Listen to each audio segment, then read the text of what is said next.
પેલા પવાલા ઉપર વધારે માર દે પવાલું પારા હારું પાછું ફાટા જવાનું જાય અમારો વિડીયો લઈ લો એટલે અમે આવી જઈએ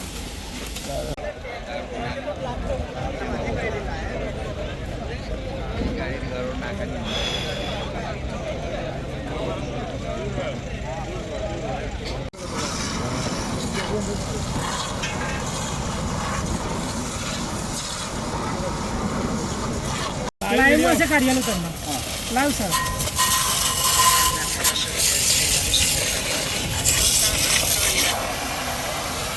તમે અહીંયા જાજો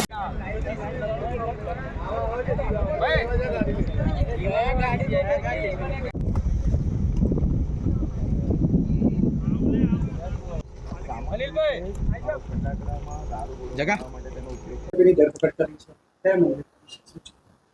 આપણે તારીખ 27 રોજ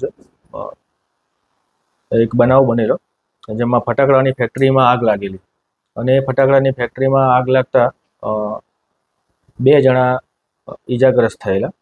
એમાંથી એક સ્ત્રી હતા અને એક પુરુષ હતા. જે પૈકી 18 વર્ષના એક જે દેવાંગભાઈ શૈલેષભાઈ છે એ સારવાર દરમિયાન મૃત્યુ પામેલા અને જે બેન છે એ સુરતાબેન એ હાલ સારવાર હેઠળ સિવિલ હોસ્પિટલ અમદાવાદ ખાતે છે. આ ગુનાના કામે મુખ્ય જે આરોપી છે મિતુલ કુમાર દશરથભાઈ પટેલ તેઓનું નામ ખુલેલું અને ગુનો દાખલ થયા બાદ તપાસ એસઓજીને સોંપેલી. આ તપાસમાં એસઓજી અલગ અલગ ટીમો ગોઠવી ટેકનિકલ અને હ્યુમન સર્વેલન્સથી સતત આરોપીની વોચમાં હતા.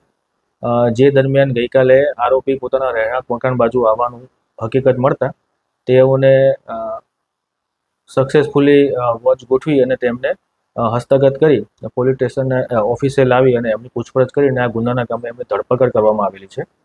અને આજરોજ નામદાર કોર્ટમાં એને રજૂ કરી અને રિમાન્ડ માગવામાં આવશે, જેથી ગુનાના મૂળ સુધી પહોંચી શકાય અને અન્ય બીજા કોઈ આરોપીઓ આમાં સહભાગી હોય તો તેઓ લોકો સુધી પણ પહોંચી શકે.